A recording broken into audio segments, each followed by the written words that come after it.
Райымиллион абактан чыкты. Бажы кызматынын төрагасынын мурдагы орун басары Райымбек Матраимовдун бөгөт чарасы өзгөртүлүп, камактан бошотулду. Бул тууралуу 1 май райондук сотунан билдиришти. Матраимовдун бөгөт чарасы 11 ноябрда каралып, УКМКнын тергөөчүсүнүн өтүнүчү боюнча сот аны эч жака кетпөө тилкаты менен бошоткон. Эскерте кетсек, быйыл жыл башында Райымбек Матраимов издөөгө алынганы белгилүү болгон. Ал 26 мартта УКМК тарабынан Азербайжандан Бишкекке алынып келген. Ал ошондон бери камакта болгон. Соңку ирет анын бөгөт чарасы 24 октябрда каралып, Матраимов 26 декабрга чейин камакта калтырылган. УКМК Матраимов кылмыш жаза кодексинин 169 беренеси, адамдын эркиндигинен мыйзамсыз ажыратуу жана 222 берене, кылмыштуу кирешелерди адалдоо боюнча шектелип жатканын кабарлаган. Бирок кийинчерээк 222 берене алынып, анын ордуна 378 берене, чек араны мыйзамсыз кесип өтүү кошулган. 2021 жылы ал коррупция беренеси менен соттолгон. Кремль Кыргызстандагы бийликти басып алуу аракетине комментарий берди. Орусия менен Кыргызстандын күч түзүмдөрү байланышта жана тынымсыз маалымат алмашып турат. Бул тууралуу Орус президентинин басма сөз катчысы Дмитрий Песков журналисттерге Бишкектин жергиликтүү укук коргоо органдарынын маалыматы боюнча бийликти күч менен басып алууга камданып жаткан топтун кармалышы тууралуу кабарга комментарий берип жатып билдирди. Бул тууралуу Российская газета жазды. Биз Кыргызстандын жетекчилигинде өлкөдө тартипти жана мыйзамдуулукту камсыз кылуу үчүн бардык зарыл нерселер бар экенине ишенебиз, деди шаршемби күнү брифингде Кремлдин өкүлү. Албетте биз кыргызстандык досторубуз менен дайыма байланышып турабыз. Күч түзүмдөрүнүн ортосунда тынымсыз байланыштар бар, деп кошумчалады Песков. Социалдык тармактарда цирктин шыпы урап түшкөнү тууралуу жалган маалымат таралды. Социалдык тармактарда мамлекеттик цирктин капиталдык оңдоодон кийин шыпы урап түшкөнү көрсөтүлгөн эски видео тарады. Чынында бул видео оңдоо иштери жүрүп жаткан кезде тартылган. Ошол учурда жумушчулар кошумча жарык берүү үчүн шыптын бир бөлүгүн убактылуу алып салышкан. Ошондо жарыктын жетишсиз экени аныкталып, аны жакшыртуу чечимин кабыл алынган. Азыр эч кандай бузулуу же зыян жок. Каалаган адам барып муну өз көзү менен көрүп текшерсе болот.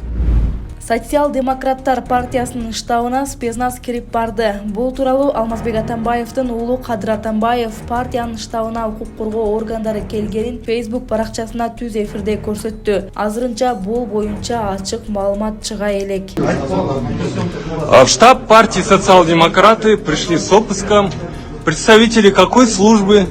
Люди в масках, спинами стоят. Представьтесь, кто вы, пожалуйста. По какому поводу вы здесь? Кто вы? Я следователь, представился. По какому поводу? Продолжаем прямой эфир. Только что сотрудники МВД вырвали у меня из рук телефон. Мы продолжаем. Все в масках, лица прячут. Уялам биздин ушу көрө албас кичинекей балдарга, жаштарга ушундай көрө албастык болуп атканына мен өтө уялам дагы. Мен азыр айтам да, азыр мыйзам боюнча бизди допроско чакырганга укугу жок, мыйзам боюнча бар. Бирок ошол допроско чакырып атыптыр. Мен макул дедим, жок деген жокмун. Биз мыйзамдуу өлкөдө жашайбыз, биз эч нерседен качпайбыз, коркпойбуз. Азыр ошол допроско мен баратам. Рахмат. Сейчас вот я не знаю, что там происходит внутри. Какие идут фальсификации, какие идут подлоги, какие идет что. Но вот надо же открыто, вот правильно, да? Мы же ничего не скрываем. Если вы хотите обыск, мы открыты, мы готовы показать каждый шкафчик, каждую полочку, каждый компьютер вам включить, показать. Но только вместе с журналистами, да, чтобы все на камеру, вся страна пусть видит. Если у нас что-то некультурно, некрасиво, что-то там неправильно, да, пусть вся страна увидит, пусть все скажут, позор социал-демократам. Почему милиция этого не хочет? Вот почему они не хотят? Потому что они знают, что там нету ни миллионов сомов, ни миллионов долларов, ни миллионов евро. Они знают, что у нас нету ни квартальных, ни домкомов. Они прекрасно знают, что у нас там все законно, поэтому они не хотят проводить, делать это открытым. Не хотят они, значит, не хотят они показать это все. Милиция Ирина Карамушкинанын үйүндө тинтүү жүргүздү. Ошондой эле Социал-демократтар партиясынын төрагасы Темирлан Султанбековду суракка алып кетти.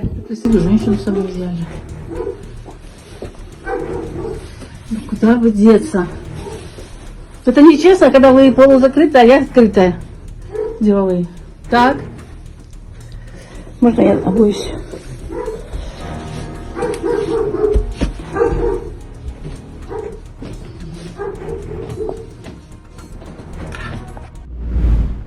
Шопоков көчөсүндө эритип куюу өндүрүштүк цехинде жарылуу болду. Ал эми жергиликтүү тургундардын айтымында биринчи жолу эмес. Өзгөчө Кырдаалдар министрлиги эритүүчү меш жарылганын билдирди. Натыйжада өрт чыгып 2 саатта өчүрүлгөн. Жабыркагандар болгон эмес, бирок жергиликтүү тургундар атмосферага зыяндуу заттарды бөлүп чыгышына нааразы. Аргонка илип что-то взорвался. Жими ачам баары билан кетти да. Почти даже вибрация была.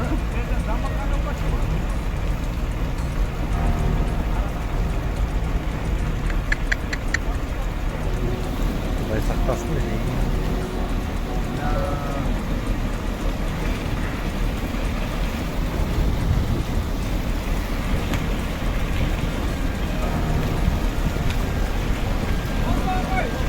Жакшы мына мындай.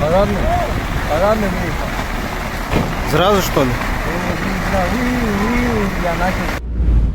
Фит менен шаар кыдырып ыңгай келгенде адамдарды карактап жүргөн топ балдар кармалды. Милицияга шаар тургуну арыз менен кайрылып, Сейил бактан аны балдар тоноп кеткенин билдирген. Шаардык ички иштер башкармалыгынын ыкчам кызматкерлери кылмышты Honda Fit унаасын айдаган жигиттер жасаганын аныкташкан. Анткени бул унаа окуя болгон жерде байкалган. Милиция ошондой эле шектүүлөр дагы ушул сыяктуу кылмыштарды жасаганын жана Fit бардык жерде болгонун аныктады. Натыйжада ыкчам иликтөө кызматкерлери 2004 жылы туулган жана 2001 жылы туулган, 1998 жылы туулган жарандарды кармап, убактылуу кармалуучу жайга киргизди.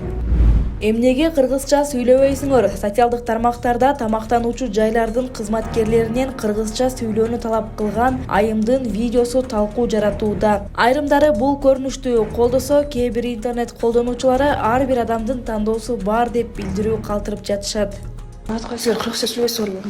Неге? Неге кыргызча сүйлөйсүңөр? Что хотите? Кыргызча тейлөө калайт, да?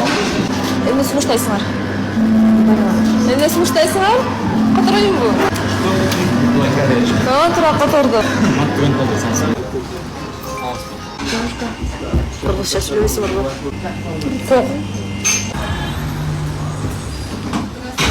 Саламатсызбы? Сизге кыргызча сүйлөгөн сон беришет экен.